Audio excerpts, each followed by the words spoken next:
Eu sou o Lucas, sou da WDN, Gordita de News, e eu queria primeiro parabenizar vocês por ganharem as categorias do WDN Awards. E eu quero saber o seguinte, vocês esperavam a repercussão que a dublagem ia ter, tanto vocês quanto vocês como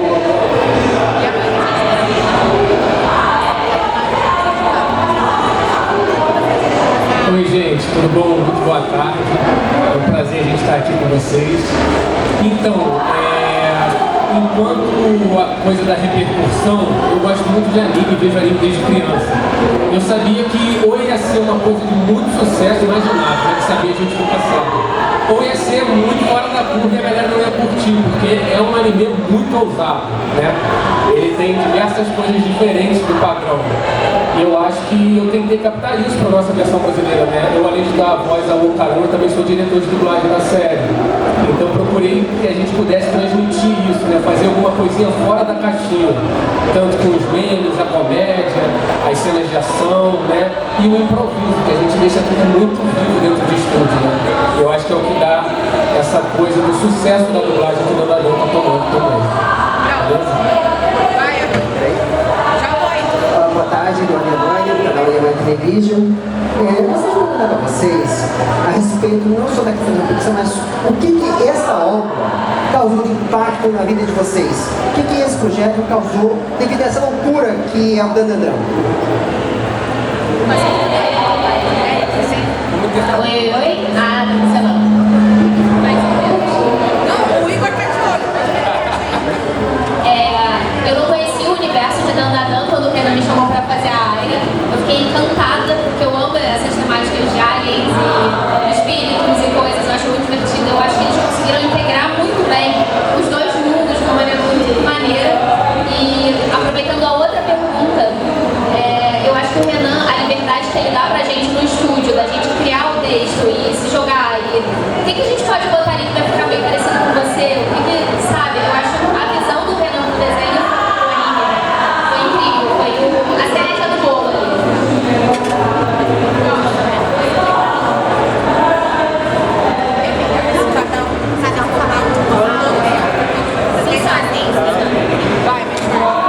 Boa tarde, eu sou o Marcos, do Babu. A minha pergunta é, quando vocês viram o texto pela primeira vez dos episódios, vocês pensaram, é isso mesmo que a gente vai ter que fazer?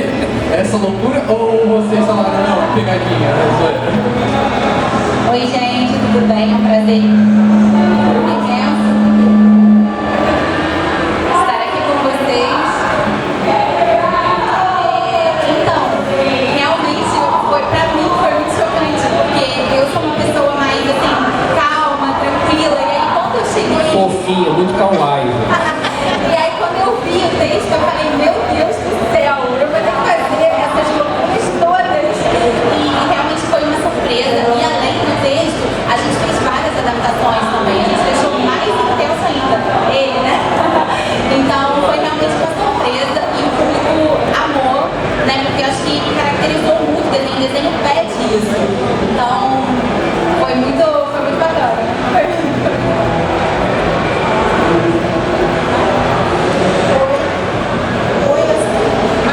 Oi, eu sou a Bela da Trans Brasil. Eu gostaria de saber qual foi a cena que exigiu mais adaptação. Olha, teve algumas, mas uma que eu me lembro que me deu um bocado de trabalho foi a adaptação que eu fiz do Toguro de Yu Yu Hakusho, né? No original, obrigado. No original era uma menção a um ator da década de 70 no Japão, que pra gente seria como se fosse a grande família aqui. E aí o público não ia pescar essa referência porque foi uma produção que não veio pro Brasil, não foi exibida aqui nem legendada. Então eu tentei trazer para uma adaptação dentro de um contexto da cena, da interpretação que a Momo estava fazendo do personagem, da Era debochando dela. Então eu tive que mudar a fala de todo mundo numa cena de uns 3 minutos assim. Então eu fui buscar as referências da voz, dos bordões que ele falava. Essa com certeza me deu bastante trabalho, mas eu gostei muito do resultado e poder ver o retorno do público depois em cima disso foi muito positivo. Foi muito legal. Eu prefiro um suco de laranja, leve, mas como ela maciota, tá? Oi, tudo bom? Eu sou a Mariana Múcia, eu sou do Estúdio Lopes. Gostaria de saber de vocês se houve alguma cena engraçada, já que são personagens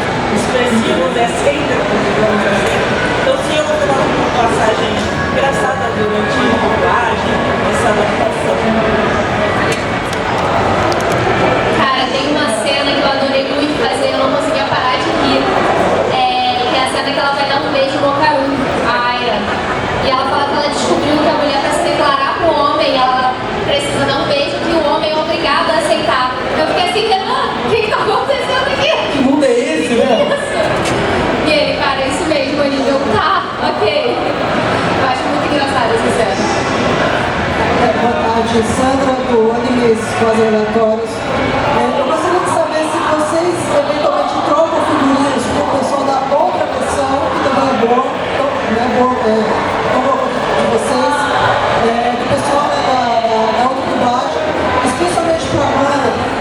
Quando você pegou o texto do último capítulo da primeira temporada e você viu como é que era a cena, como foi que você se sentiu? Porque aquela cena ela remete a estupro, né? Você tem esse sentimento. Como é que você se sentiu?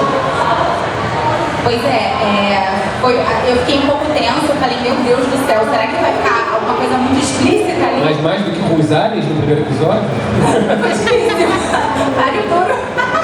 Mas foi bem tensa mesmo. Então, que acabou ali, eu falei, ai, meu Deus, agora eu vou ter que esperar a próxima temporada pra saber o que de fato vai acontecer. Mas graças a Deus não apareceu nada, mas realmente foi uma cena bem tensa. Eu achei muito difícil. Em relação à nossa comunicação com o pessoal da outra do elenco, sempre rola, a gente troca umas figurinhas, conversa. Eu tava muito confiando também, ele é o ator do cara que vai pra trás. E aí ele conversa sobre, é bem tranquilo, porque algumas pessoas pensam assim, é o grupo que faz o... Tem uma rixa, isso não existe. Tem rixa? Não, somos super amigos. E assim, cada canal, né, cada emissora escolheu uma dublagem. E tá tudo bem, as dublagens foram bem bacanas, cada uma com a sua peculiaridade.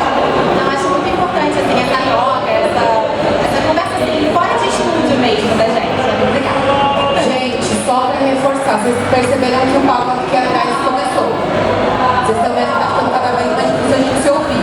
Então, por favor, perguntas curtas. Se eles não entenderem direito, não vão dar resposta direito. Tá bom? Próximo. Oi, meu nome é Fernando, eu gosto da minha civis.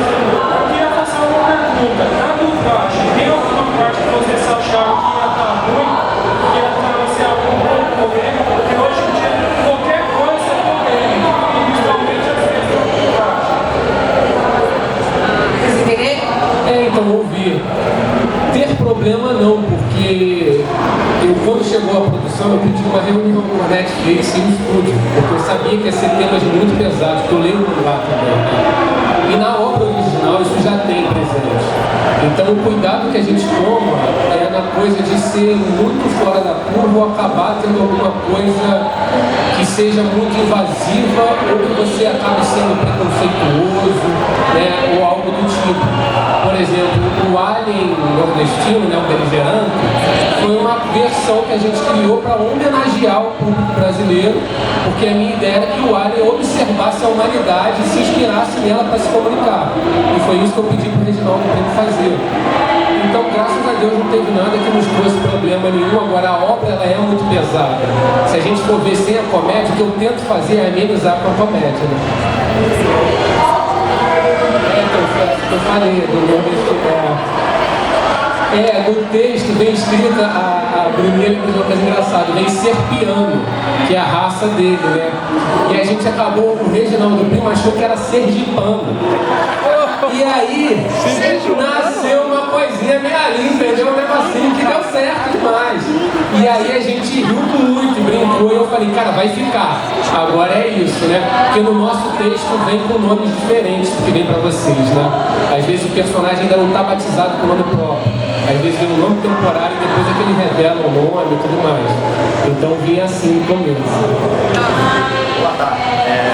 Eu sou Francimar do canal Francimar Colecionador. Sou Francimar do canal Francimar Colecionador. E quem indicou o anime foi o meu filho, que na época estava com 17 anos, porque ele disse, pai, tem um anime que é assim, sabe? Eu sabia que eu posso fazer. Eu disse, pai, como você sabe disso? E aí ele foi e disse, pai, vale bolas, eu fui assistir. A pergunta é, vocês acham que atingir tanto público infantil, juvenil e adultos? Eu acho que atinge. Eu acho que é uma temática muito lúdica, que muita gente pensa mesmo, né, sei lá, em alienígenas, em espíritos, espiritualidade, e tem um jeito muito irreverente de mostrar tudo, né, e é tudo uma grande piada pra eles, tipo, toda hora fala das bolas, colocaram um que viraram bolas de ouro, colocaram um, e a Aira fica segurando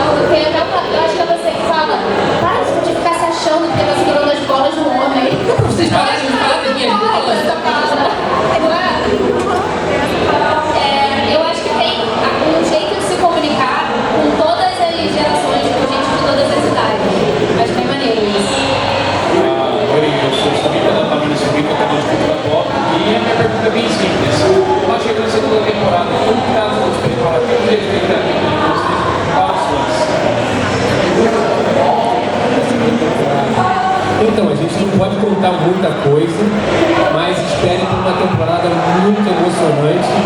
Eu arrisco dizer que mais incrível que a primeira. Eu acho que a primeira foi muito maneira, mas o mangá, pra quem leu o mangá já tem um pouquinho de spoiler ali, mas a segunda veio para prometer e causar também, tem muita coisa legal. Meu nome é Eric, preciso mandar prazer. Minha pergunta é a seguinte: eles usam muito do humor nonsense, isso pra cá, isso pra lá, até o momento que veio o episódio 7 de dar um tapa na cara. A gente dá até muito pesado, dá uma cara na galerinha. Eu queria saber como esse choque foi absorvido por você.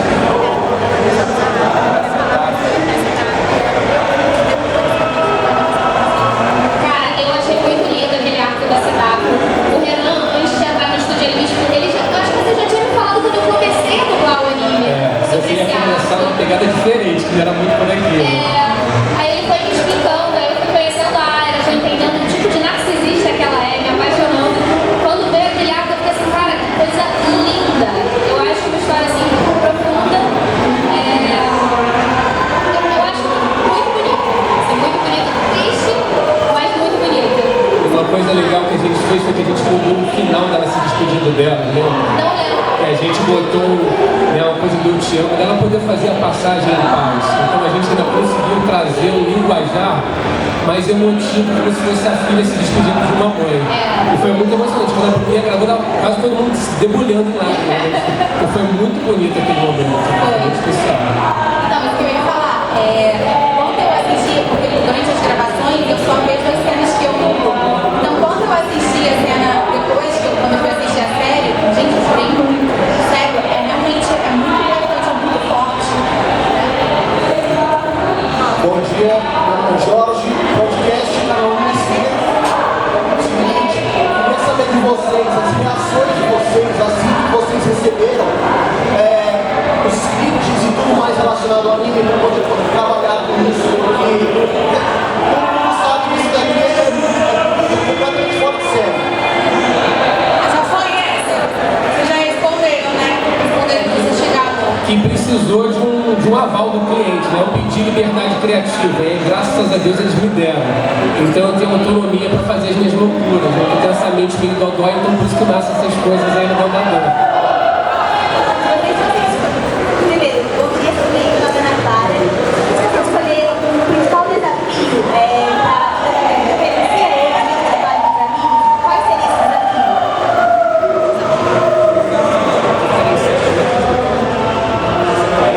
Então, no meu caso, por exemplo, a Momo, ela é uma personagem muito diferente, ela é muito intensa. E ao mesmo tempo que ela é estourada, ela é coração mole. Então, conseguir trazer isso para nossa versão, o que eu fiz? Eu olhei muito no olho dela. Então, em cada momento, eu tentava observar como ela estava ali para conseguir passar e mudar, porque ela, numa mesma cena, ela tem várias nuances, ela tá bem, e de repente ela começa a ficar agitada, e aí daqui a pouco ela fica, calminha. Então, assim, pra mim foi muito desafiador, porque normalmente anime, cada personagem tem uma linha, ou é completamente louca o tempo todo, ou é muito calminha, muito boazinha. A Momo não, a Momo é diferente de todas as personagens que eu já dublei. Então é pra você falar um pouquinho mais perto do microfone, um pouquinho, tá? Assim? Aê! Palmas pra ela, gente!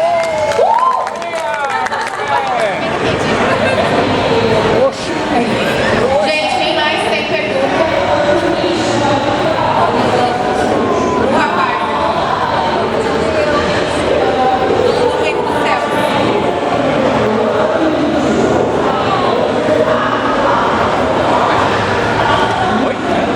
Peraí, fala uma coisa Boa tarde, ele faz muitas referências a diversas séries da cultura japonesa, de vários anos. Principalmente todos os alienígenas são referências a Ultraman. Isso vem detalhado no script para você fazer a adaptação ou você tem que pesquisar mesmo? Então, a gente recebe algumas recomendações do cliente, mas no Dandadan eu estudo muito. Eu leio os mangás para poder entender a obra por inteiro para não ficar preso nos episódios que a gente está dublando. E eu normalmente sou um diretor que estudo muito. Quando vem algum filme de algum livro, eu vou ler o livro. Então eu tento estar sempre o mais perto possível do autor, de quem criou a obra. E a minha visão enquanto diretor de dublagem é passar a ideia que o autor do mangá teve ao criar a obra. Então eu pesquiso sobre, por exemplo, eu morro de medo de coisas de terror, eu sou bem igual um Caru, gente, sou bem cagão nesse ponto. E eu vou pesquisar sobre os bichos que existem, porque todos são lendas de alguma coisa, né? Os aliens, os espíritos. Então eu dou uma pesquisada para entender a história daquilo ali e junto a isso trazer também a comédia e coisa, mas mantendo a originalidade da obra, entendeu? É um trabalho realmente de pesquisa nesse ponto.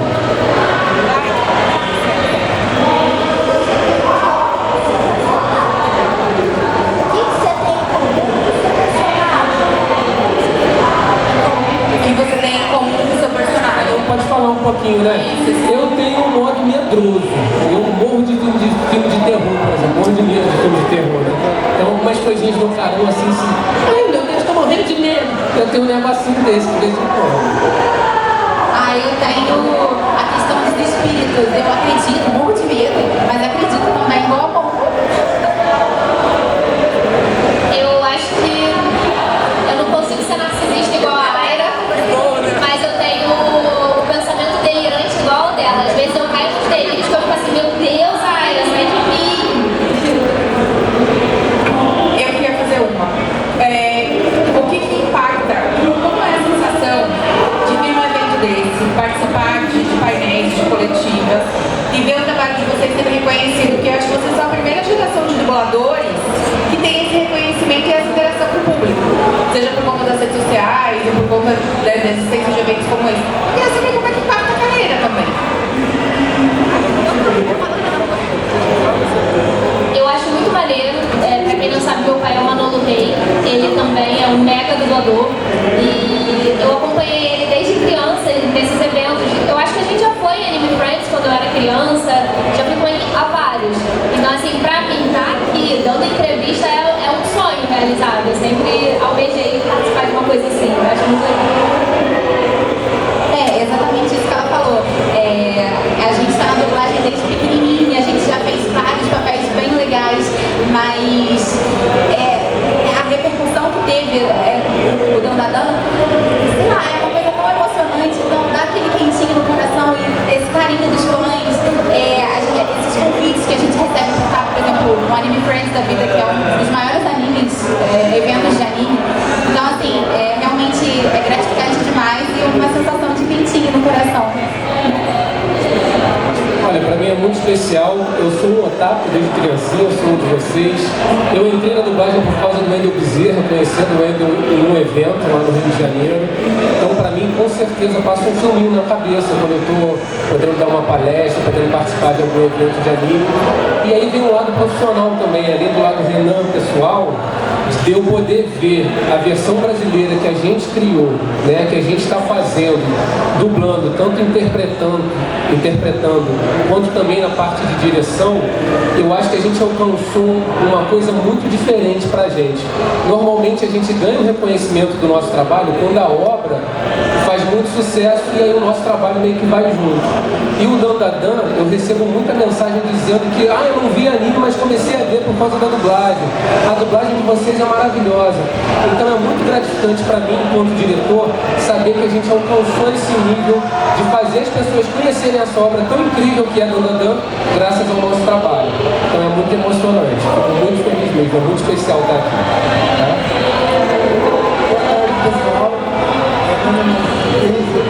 Eu gostaria de saber qual foi o trabalho mais difícil que vocês já fizeram até hoje. Nossa. Tô pensando. Eu já sei. Pra mim foi uma série chamada The Act, que eu dublei a Joey King.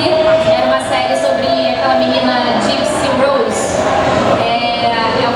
Pra quem não conhece a história, ela foi tratada pela mãe como se fosse uma criança, até, sei lá, ter 20 e poucos anos, e a mãe dava muitos remédios que ela não precisava tomar, era um tratamento completamente abusivo. Então ela chegou, sei lá, nos 20 e poucos, achando que tinha 12 anos de idade, uma coisa assim, louca. E era uma série muito densa, eu saía do estúdio muito triste, muito carregada, eu pedi no início pra fazer um episódio por dia, eu saía muito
certeza é o Mark Wahlberg. Eu faço um youtuber que é super famoso lá fora, já ajudei pro canal dele também daqui.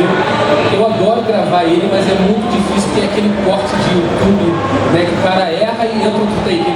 E pra gente respirar em falas rápidas e assim, que seria pra gente mal editado, mas não é o padrão de canal de YouTube, é muito difícil. E ele vinha só que a gente chama de bife, né, que são as falas muito grandes. Às vezes eram 2, 3 folhas direto sem ele respirar. E aí, pra eu ter fôlego pra fazer era muito difícil. Eu adorava fazer porque são super criativos os vídeos dele, mas esse deu muito trabalho pra fazer.